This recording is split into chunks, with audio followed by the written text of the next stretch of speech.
আসামিয়া জীবনে গৰ্বাঙ্গ না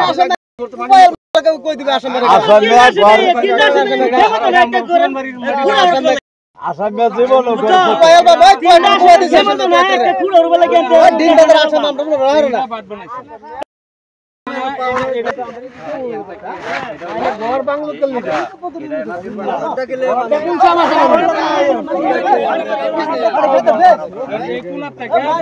মুখ্যমন্ত্ৰী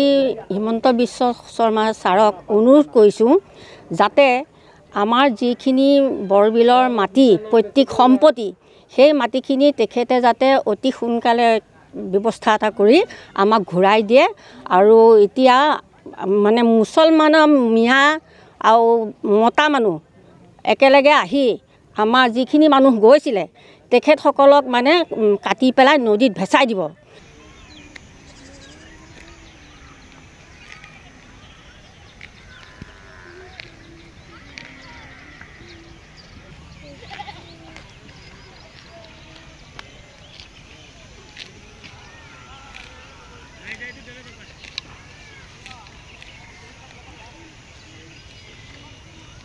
হাল বোৱাৰ পিছত আমি যেতিয়া আহিলোঁ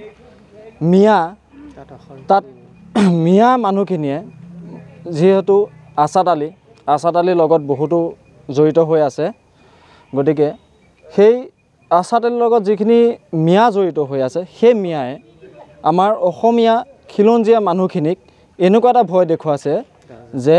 তাত যদি আমি অসমীয়া খিলঞ্জীয়া মানুহখিনি তাত গৈ উপস্থিত হওঁ তেনেহ'লে আমাক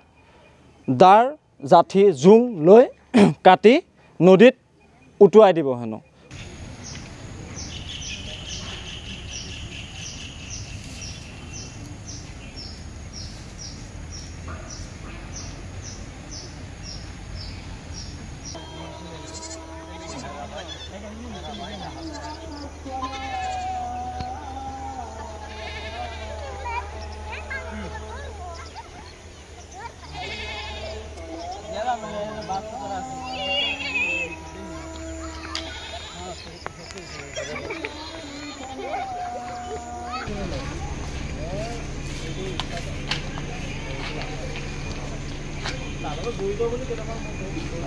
মই নিৰ্মল শইকীয়া, মই আঠগাঁও ধিং ৰত্ন ভৱনৰ ওচৰৰে এজন নিবাসী। আজি যিখিনি মিয়াই সেই বৰবিল মাটিখিনিত মোৰ দেউতাৰ সম্পত্তিত আজি অতদিনে দখল কৰি আছে, সেই দখল কৰি থকা মাটিখিনি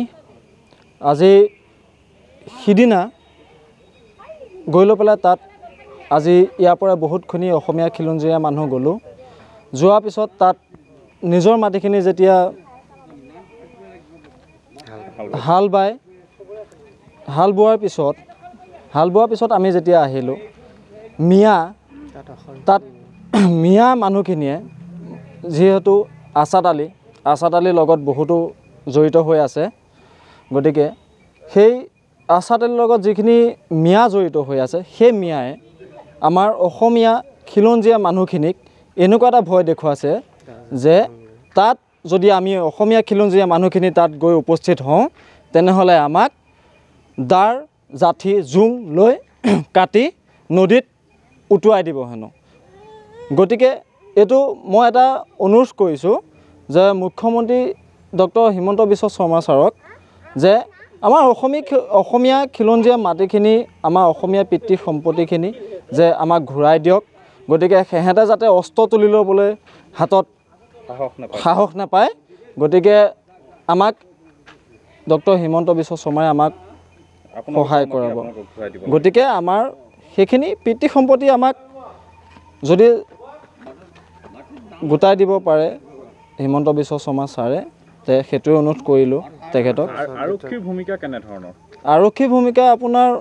যিহেতু আমি আৰক্ষী ভূমিকা কামনি আমি এখন এজাহাৰ দাখিল কৰিছিলোঁ, তেখেতসকল গৈছিলে, তেখেতসকল যোৱাৰ পিছত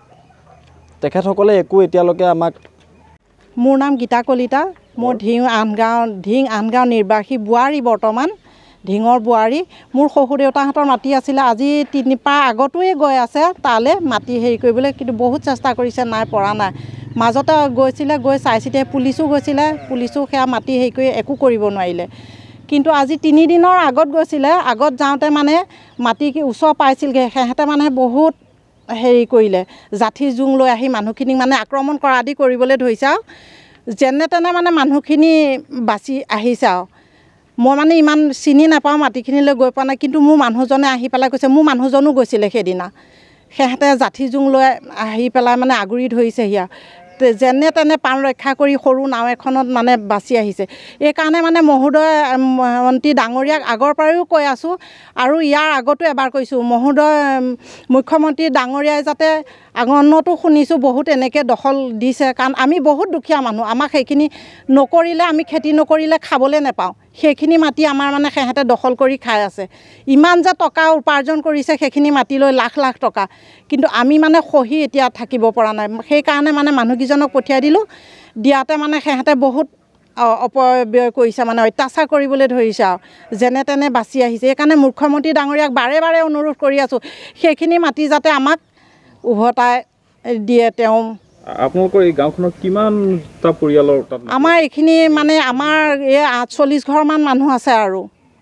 মানে হাজাৰ হাজাৰ মাটি তাত পৰি আছে আগতে আমাৰ দেউতাহঁতে খেতি কৰিছিলে খেতি কৰোঁতে যেতিয়া 83 হেৰি হয় এই যুদ্ধ বিগ্ৰহ হয় তেতিয়া মানে মায়ে কোৱা শুনিছোঁ আৰু মোৰ মাৰ এতিয়াও আছে মানে শাহুমা মায়ে কৈ থাকে দেউতা বোলে নেপালী ঘৰৰ হেৰিয়ত বস্তা দি ঢাকিহে কোনোমতে প্ৰাণ ৰক্ষা কৰিছে এতিয়া সেইটো ভয়তে মানে এওঁহঁত অলপমান দিন নগ'ল তাৰ পাছত গৈছে গোৱাটো সেই একেই মানে পৰিস্থিতি মোৰ নাম শ্ৰী ৰাণু বৰা মই ধিং উজনি আঠগাঁও বৰ নামঘৰৰ বোৱাৰী আৰু জীয়াৰীও এতিয়া সদ্যহতে মুখ্যমন্ত্ৰী হিমন্ত বিশ্ব শৰ্মা ছাৰক অনুৰোধ কৰিছোঁ যাতে আমাৰ যিখিনি বৰবিলৰ মাটি পৈতৃক সম্পত্তি সেই মাটিখিনি তেখেতে যাতে অতি সোনকালে ব্যৱস্থা এটা কৰি আমাক ঘূৰাই দিয়ে আৰু এতিয়া মানে মুছলমানৰ মিয়া আৰু মতা মানুহ একেলগে আহি আমাৰ যিখিনি মানুহ গৈছিলে তেখেতসকলক মানে কাটি পেলাই নদীত ভেচাই দিব এইদে বুলি মানে আমাৰ ভিডিঅ' আছে লাগে যদি আমি মুখ্যমন্ত্ৰী মহোদয় ডাঙৰীয়াক সেই ভিডিঅ'টো দিম তেখেতে যদি আমাক অকণমান সহায় কৰক এই মাটিখিনিৰ কাৰণে আৰু মুছলমানক সেই ঠাইৰ পৰা আঁতৰাই দিব লাগে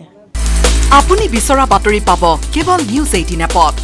নিউজ 18 এপ ডাউনলোড কৰিবলৈ স্কেন কৰক এই QR কোড গুগল প্লে ষ্টৰতো পাব এই নিউজ 18 এপ